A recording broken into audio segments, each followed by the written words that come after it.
everyone, it's great to see you. It's an exciting day here because today is seed starting day, and that means that we are getting closer to spring, which is very, very exciting for all of us gardeners. I'm sure that you are feeling it too. Now, last year was the first year that I planted Coleus seeds. And I have to thank Jim on Jim's Wholiest of Coleus. His YouTube channel helped me so much. And I followed his method, and I will link his YouTube channel below here. Highly recommend that you check him out if you are interested in Coleus. And I used his method of planting these seeds. I ended up with so many gorgeous Coleus. They just filled in all those spots in my garden that just needed something a little extra. And I had lots of different varieties, and they were huge by the time we got to the fall. The great thing with Coleus is that they really do look beautiful until frost here. So I feel like you just get so much out of planting these seeds. So let me show you what I'm going to be doing. I have two of these 72 count Jiffy Pot sets. Now the Jiffy Pots come in all different sizes. You can just get a small little tray of about 10 little Jiffy Pot things here, and that works great. I want a lot of Coleus this year, so I ordered these actually back last fall. There was a sale on Amazon, and I ordered them. They've been sitting in a box here, and now they are ready to be put to use. So when you take off the cover here, it comes with a Super Thrive plant mix. I don't use that. It does come with a few little labels. These aren't enough for me, so I always have some more on hand. And then you have all your cute little Jiffy Pods. Now, the pods, if you look carefully, have one side that shows some of the dark peat. It's open here. And then on the other side, it has the white netting covering it. You just want to check that all the little peat pots here, peat pods, have the opening up top. Now this part, don't throw it away when you open it up, is going to be your humidity dome afterwards. So I'm going to put that to the side for now, but it's going to be very important for the planting. Here's my other one ready to go. Sometimes in the shipping, you'll find that they're out of place and you have to pop them back into place. Let me put these to the side.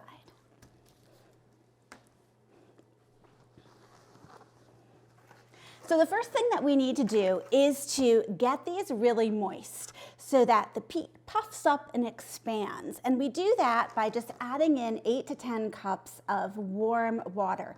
And you do want to make sure it's really warm because that's what's really going to loosen up the peat in here. So I've already measured out about 8 cups.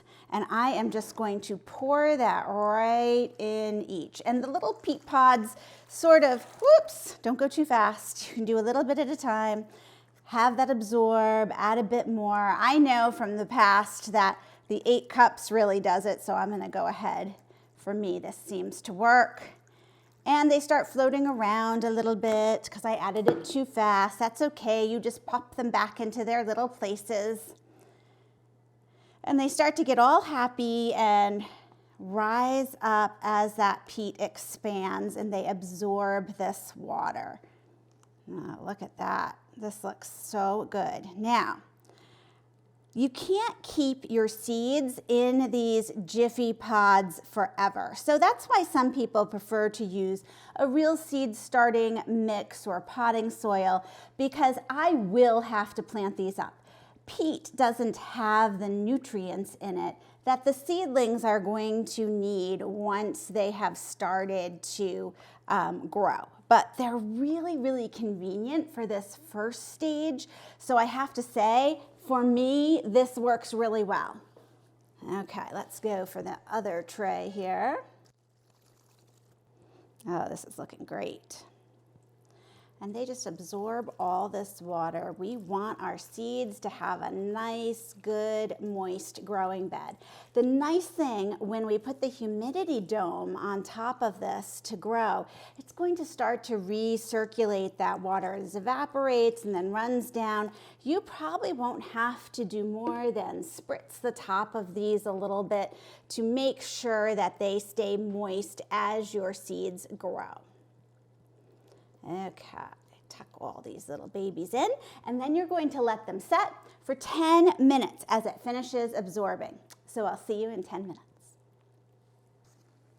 So you can see that these little peat pods grew taller and they're very moist, and most of them you can see how the peat is coming out the top. Now, I like this to have a really good fluffy growing medium here. So I take some plastic forks, real forks are fine too, and just sort of make sure that that little white netting that goes around the top is pulled back. Now, if you want to make it faster, you just use your fingers. Then you can wash up afterwards. And I pull that netting back, and I make sure that the peat is really available here. And some pods just tend to open up better than others, so you just need to double check that they're okay. Are you double checking with me, Pickle? Yes, the front tray here. Oh, and this one was upside down, so you want to make sure that that opening is toward the top. The front tray is still absorbing all the water, so we're giving that one a little bit longer. Pickle's checking it out. Oh, these are going to be so nice. Now, today I'm growing Coleus, and Coleus are toxic to plants. Coleus are toxic to cats, so I will not be able to keep Pickle nearby to these plants. The peat pods, however, he's just interested in at the moment, and that is okay. Oh, this is looking great. Okay. If Pickle were a person, he would be a gardener. Look at that. This is looking good. And I'm seeing that the water is really absorbed. There's none of that 8 cups of water that I just poured right in there floating around. It's all absorbed by these little pots. Okay, let me get the others. I'm just separating the second tray here, making sure the top is fluffed up and that white little container-like net that they have on it is pulled back enough. Now you have a choice as you plant here. You can plant 1 seed in each Jiffy Pod, or you can plant more than 1. Last year, I ended up doing a number of little seedlings in each Jiffy Pod, and that worked out really well for me. I know I'm going to have to repot these up, so I'm just going to separate them out, and it means that I end up with even more than 72 per tray in here, and you can never have too many Coleus. So let's see here.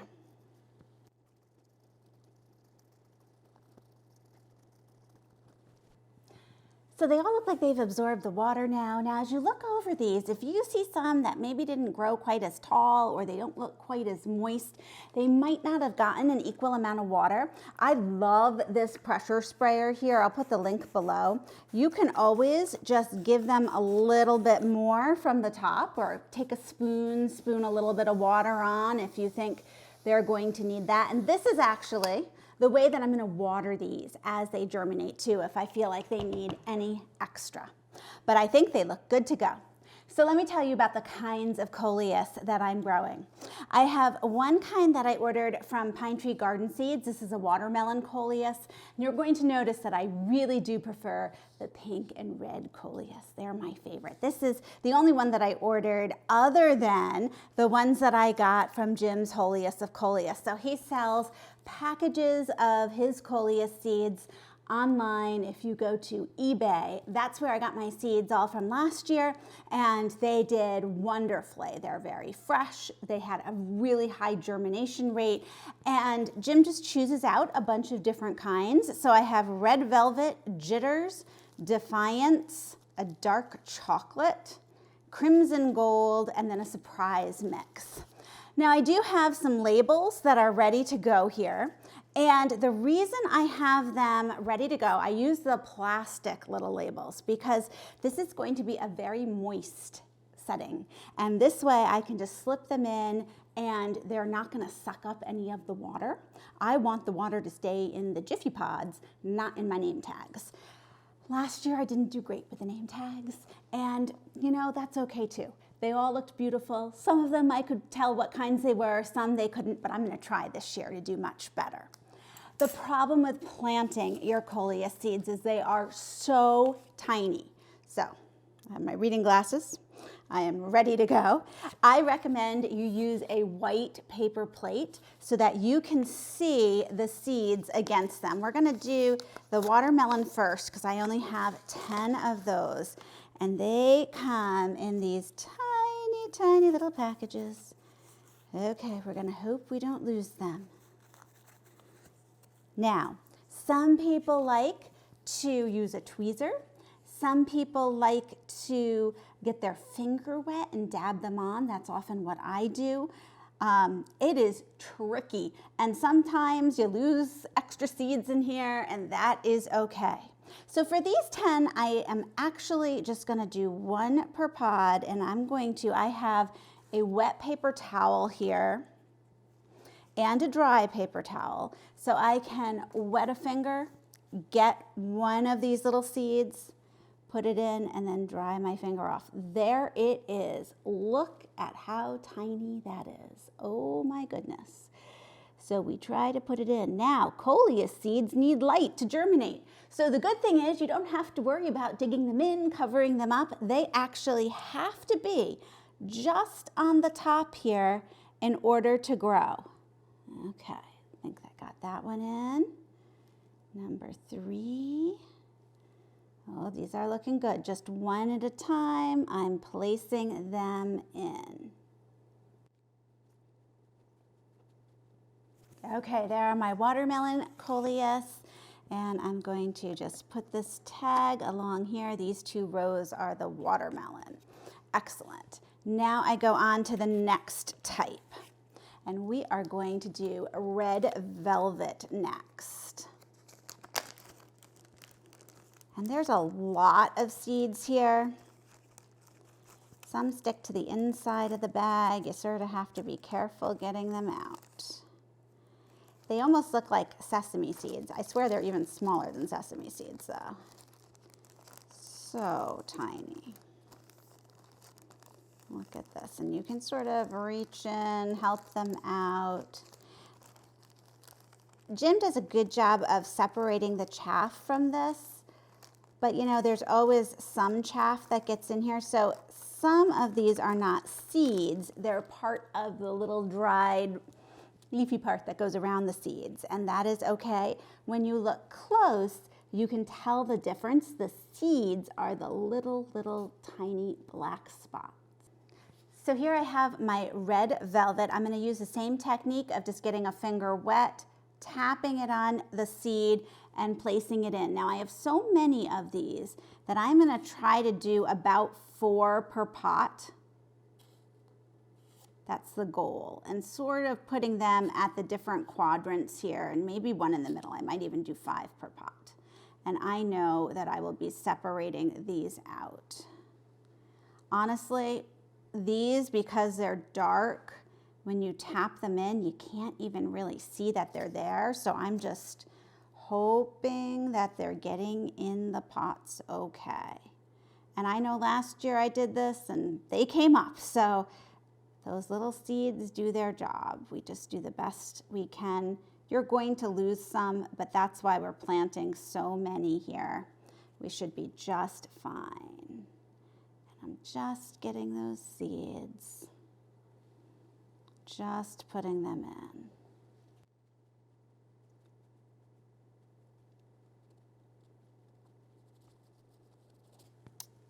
in. Okay, that looks good. There's our red velvet.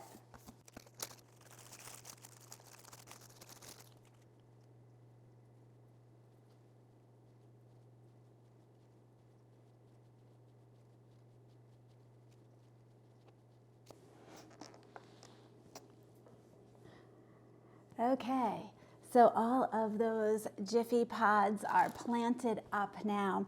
And to tell you the truth, when you look at them, those seeds are so tiny you don't see them, but I know that they are on top here. And remember, don't cover them in. They need that light to grow.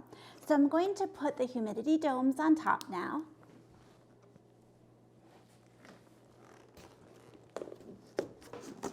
And these you want to keep fitted on top of them while they grow. I will lift them up to give them a little spray of water if I feel like they need it.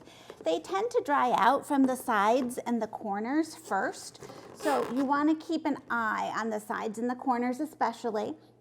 If they start to look like the peat isn't quite as dark, it's lightening up, that can be a sign that they're getting a little dry too. And now we're going to put them under the grow lights. So this is my grow light shelving unit, and it has 3 shelves with the grow lights in here. And this particular unit is designed so that you don't have to raise and lower the lights. They're strong enough that they can just stay at this height, which is wonderful. Now I also have a little heating mat that goes underneath these Jiffy pots, and this, it fits so perfectly for this. Just sits right on top of the heating mat, and they're plugged in. Now you want to make sure that these babies are getting about 16 hours of your grow lights, and then they do need a short resting period in there too, so then we turn them off. Turn them back on. The heating mat, however, is going to stay on until they germinate, until pretty much all of them germinate. And the great thing with Coleus is they germinate really quickly. Like, I tell myself, oh, it'll be about a week, but last year, within a couple days, some of them were sending up little shoots, and it is so exciting to see that. So I will be keeping you posted on how they do, and I wish you good luck if you give Coleus a try. It is just such a wonderful sign that spring is coming. Thanks so much for joining me, and I'll see you in the next video.